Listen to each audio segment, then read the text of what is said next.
most importantly, how you doing? How you feeling? Hub, actually, I'm feeling great. I really, it'll drive you nuts. Feel great.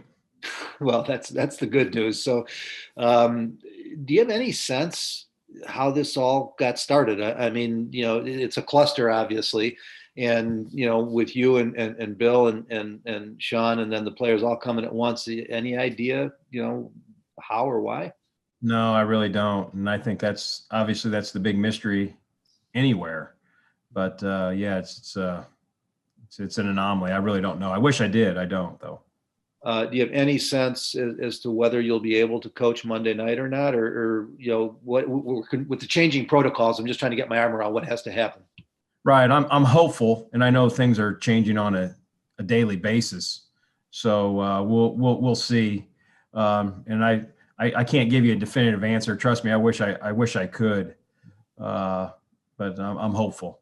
Do you know? Is it still positive? Is it still two negative tests in 24 hours, or do you have any sense of what you have to do? I think now it might be two negative tests in a day. Okay. Don't quote me on that. I think that's what they just came out. I'm trying to stay on top of it as best I can also.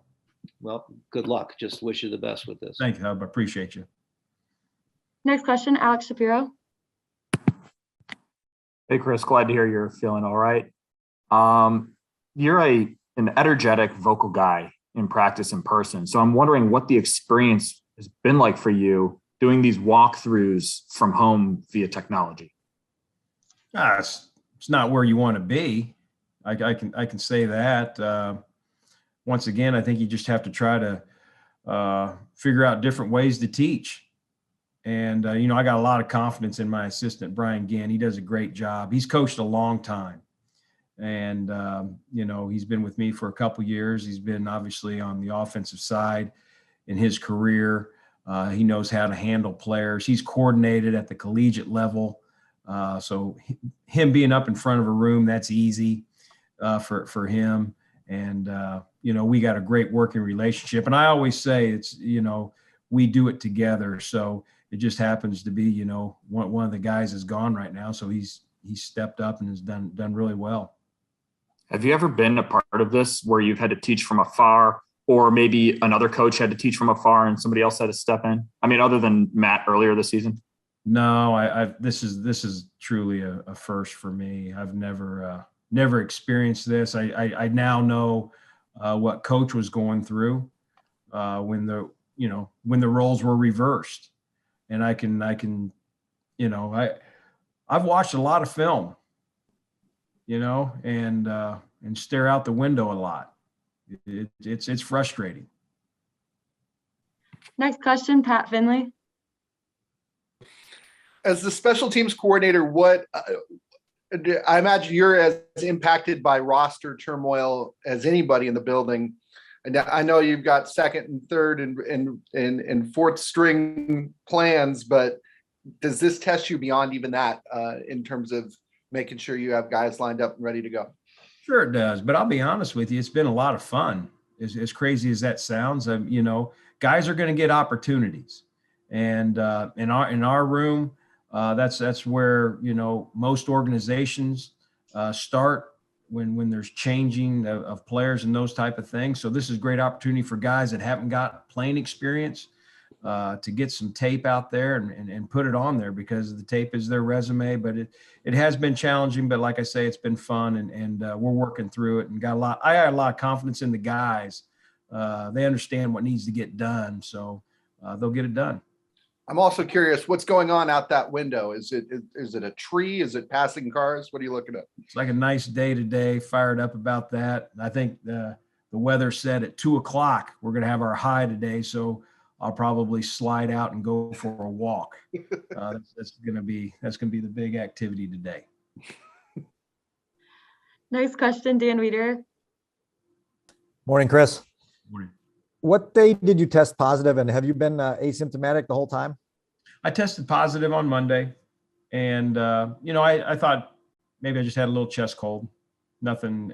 And today I feel fantastic, to be honest with you.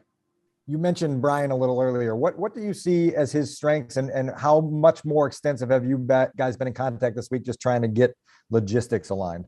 Well, if I was in the building, we spend a lot of time together. I mean, probably more so than the offense and defensive guys, because they branch off and start doing their own things. We're always together, kind of doing the deal. And we've done the same thing this week. It's just been, I'm on a telephone with them, and when we watch film together, I have it on my computer. He has it on his computer, and we just say, hey, I'm watching the Detroit. We sorted the cut up. Here's the cut up. I'm on Detroit play number 8. This is what I see. What do you see? We talk it through, and that's just kind of how we build it. I mean, same discussions, different way of doing it. It's not ideal, but you can dock the boat. Yeah. Next question, Adam Hogue. Hey, Chris, glad you're feeling well. I think you've kind of already answered this, but if you aren't there Monday night, I assume Brian just kind of takes over the calls and the game plan. And obviously the head coach is always involved in that stuff. He's known Matt a long time. Can you just talk about like how you would expect that to operate if you're not there? I would expect it to go flawless. Brian and I are on a headset, same channel. And when I'm calling the game on Sunday, I mean, Brian and I, we talk about the call, what we want to do. And, I might get, hey, Tabes, I like that. No, Tabes, I don't like that, and sort it through. So it should go really smooth, and the guys will respond to them. I mean, the one thing that I think that we do is I let them coach, I mean, it's just the two of us. We are the special teams coaches, and we're a team. And so the guys know them. They got a lot of confidence in them. So it'll be just fine. Next question, Colleen Kane. Hey, Chris, I wanted to ask you about Sunday night and Jakeem Grant's punt return touchdown. Can you take us through the range of emotions you were going through as that entire play unfolded? Well, we thought we had some opportunities to get some returns against those guys. And, I know that probably to the normal football fans, I think they say, man, why would they catch the ball inside the 5-yard line? Because I think that's what everybody is taught, but in special teams world, I think if you have a special dynamic returner, you can stretch it a little bit further. I think that when he caught the ball, I think players were still, 15 to 16 yards away from him. So if their players are going to be that far away from him, we want to take a shot on goal. And we did. He set it up right, and because we were coming back down our sideline, and we've been kind of watching that the last couple weeks, and guys stayed with their blocks. And then off to the races, he went. He told me early in the week he really felt when we watched the first Green Bay game, because we had some nice returns. We had that long punt return called back for the penalty. We had some good kick returns, but he really felt like that he left some yards out on the field. And when he told me that on Tuesday night or Wednesday morning, I felt really good that. Because good players, when they say that, they got something to prove. And, it turned out good for us. The other guys on that play, what stood out to you about their execution? I thought the guys all night probably I thought they played real well. I did. I was really proud of them. They played hard. I thought they were physical, did what was expected. And we had talked the night before that we enjoy getting big returns against the Packers. And that's, after the first one where, we showed the gunners uncovered, and I think he had a 40-some yarder on that.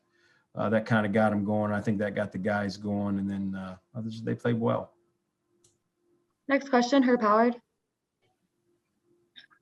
Coach, last week we talked about the fact that, special teams could be the fastest way to win or lose a game.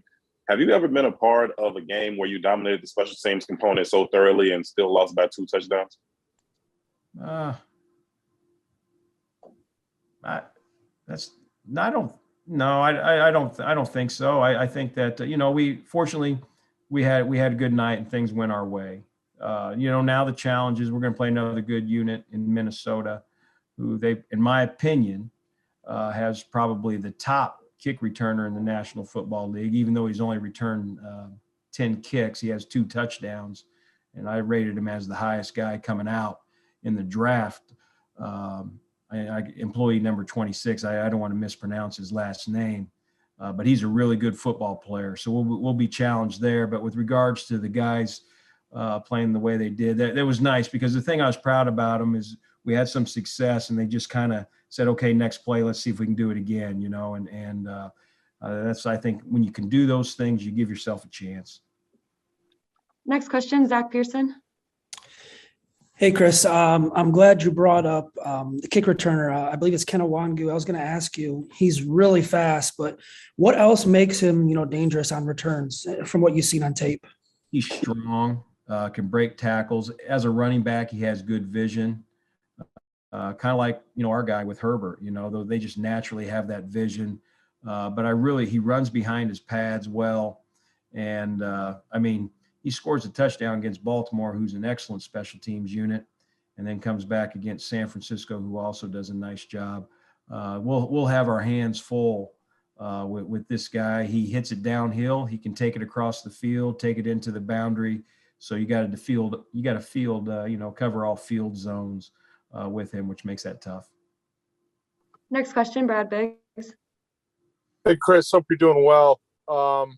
And pardon me if this was already asked, but as a special teams coach, you were accustomed to having to juggle the guys you work with on a weekly basis. It seems like there's obviously a chance for exceptional circumstances Monday night. How do you, in your role, removed from the building currently, and Brian in his role, handle that so you guys don't get caught in a bad position? Well, we talk about the depth each and every day, and if things change, I have essentially like my board right here, and we just start talking it through and going through, and we know who the people will be up and who's going to play, and then obviously looking at their skill sets.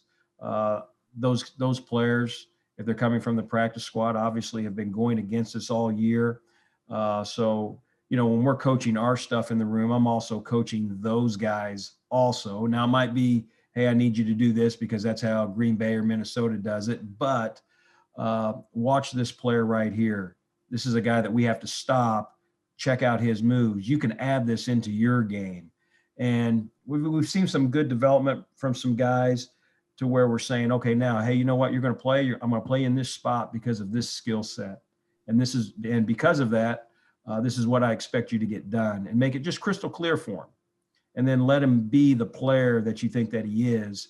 And if you do that, it gives you a chance to be successful. All right, last question, Nick Moriano. Hey, Chris, quick question with the penalty on Kendall Vildor on the out of bounds play. What do you make of that when he was penalized, and obviously it took away a touchdown on the play, but what do you make of that whole sequence that happened there? That was, obviously that can't happen. Kendall plays a lot for us at corner on punt return and does a good job of baiting guys himself. I think the Green Bay guys said they knew that he was going outside. Well, that was his third rep ever as a gunner. So I don't know what book they had there, but we can't release out of bounds. And then when you get a play like that, that's, that would have been huge. And the thing I'll say this, I hate penalties, but I really hate the self-inflicted penalties. If you get a holding penalty and it's an effort, I can live with it. We'll coach you up and go. But the self-inflicted ones, those are the ones that can't take place. And so we got to do a better job of getting that corrected, and we'll get that done. Great. Thank you so much, Coach. Thanks, everybody. Take care.